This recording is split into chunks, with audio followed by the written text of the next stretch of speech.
Bien chicos, ¿qué tal? ¿Cómo están? Vamos a continuar con las clases del curso de Historia, Geografía y Economía. Bien, en la última clase y en general en la última unidad hablamos de la conformación, el origen, el desarrollo y la decadencia del Imperio Romano. Uno de los temas finales que hicimos, y en realidad una de las frases finales que hicimos con el Imperio Romano fue su decadencia. Y en la decadencia vimos que luego de todas las reformas que hizo para evitar sus conflictos internos, digamos que se descuidó un poco de los conflictos externos y del proceso que estaba pasando en realidad en toda Europa. Bien, primero, una aclaración. Si bien nosotros hacemos un tema de bueno, Grecia, Roma, no quiere decir que solamente eso esté pasando en el mundo. ¿Okay? La historia de la humanidad en general es muy grande. Cuando pasaba Roma, por ejemplo, en Europa, ¿no? Aquí en Sudamérica estábamos ya por el desarrollo regional, con las diversas culturas peruanas. Lo mismo estaba pasando en Oriente, ¿no? Estaba dándose la conformación de lo que vendría a ser en un futuro el mundo árabe, ¿no? La decadencia de las culturas más grandes, los persas, si quieres decirlo de esa forma. ¿Ok? Entonces, no solamente, no quiere decir que cuando tocamos un tema es lo único que está pasando en el mundo. Están pasando diversas cosas, y esta es una de ellas. Bien, como sabrás, el Imperio Romano cayó en el año 476, ¿no? Después de Cristo, o ya dentro de nuestra era, ¿no? Cayó, pero ¿por qué? Por las invasiones bárbaras. Pero ¿cómo es que unos grupos extranjeros que estaban alrededor de Roma lograron hacer que caiga un imperio? Aclaración, no cayó todo el imperio. Recuerda, en la época imperial, ¿ok? Dividieron a Roma en dos zonas.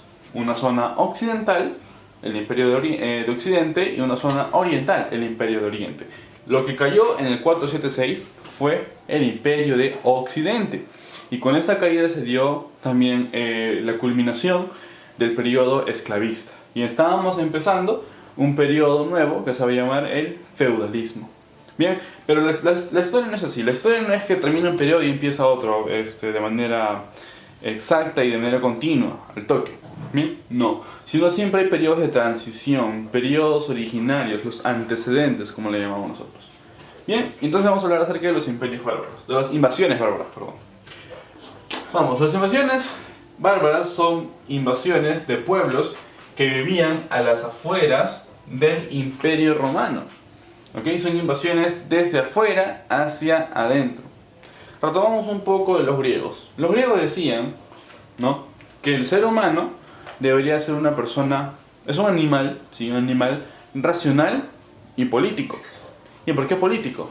Porque vivía en las polis. ¿Recuerdas? Teníamos Atenas, teníamos también a Esparta, ¿no? Diversas polis. Bien, pero ¿qué pasa si no vivías en la polis? Si estabas afuera, eras considerado una bestia o un dios, ¿no? Una persona salvaje, una persona que no tenía cultura, una persona que no era civilizada, porque no vivía en la polis. Ese pensamiento, esa reflexión acerca de las personas que vivían afuera de todo lo que es Grecia, lo adoptaron los romanos, porque recuerda, los romanos son la síntesis cultural, adoptaron mucho de diversas civilizaciones exteriores y la más importante fue Grecia. Entonces los romanos pensaban parecido. Los pueblos externos, o sea, los pueblos que vivían a las afueras del Imperio Romano y del territorio romano, eran considerados bárbaros. ¿Okay? Los bárbaros. Es por eso que se le conoce como invasiones bárbaras. Bien, fueron básicamente invasiones de pueblos, pequeños pueblos, desde afuera del Imperio Romano hacia dentro de los territorios. Ahora, ¿quiénes son los bárbaros? Como te mencionaba por ahí, los bárbaros son extranjeros, ¿no? Pueblos pequeños esparcidos por el resto de Europa, incivilizados, ¿no? Son incivilizados porque no son considerados dentro de una civilización máxima como si son los romanos o los griegos. Y además también tienen ciertos pueblos, ¿no? Aquí solamente voy a mencionarte a unos tres, son los principales. Tenemos a los tártaros mongoles, tenemos a los eslavos y tenemos a los germanos. Bien, los germanos vamos a hablar principalmente porque son ellos los que logran ingresar al Imperio Romano.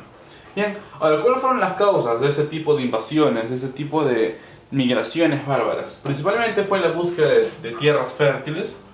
Bien, ellos se dedicaban básicamente a la agricultura. no habían desarrollado el comercio en su gran máximo esplendor como si lo han hecho esas civilizaciones. Ellos no tenían un avance tecnológico tan importante. Su avance no era tan grande. No tenían avance a nivel tecnológico, ni social, no ni político. Eran pueblos incipientes aún. Tenían mucha influencia de lo que fue el esclavismo, de lo que fue el primer periodo de la organización de la comunidad primitiva. ¿Bien? Además también empezaron a invadir, a viajar, a migrar. ¿Por qué? Por el ataque de los hunos, que era un reino que se estaba formando, un reino que se estaba empezando, digamos, con mucha fuerza, expandiéndose por el norte europeo. Entonces ellos, como eran pueblos pequeños, no querían ser sometidos, tenían que viajar constantemente.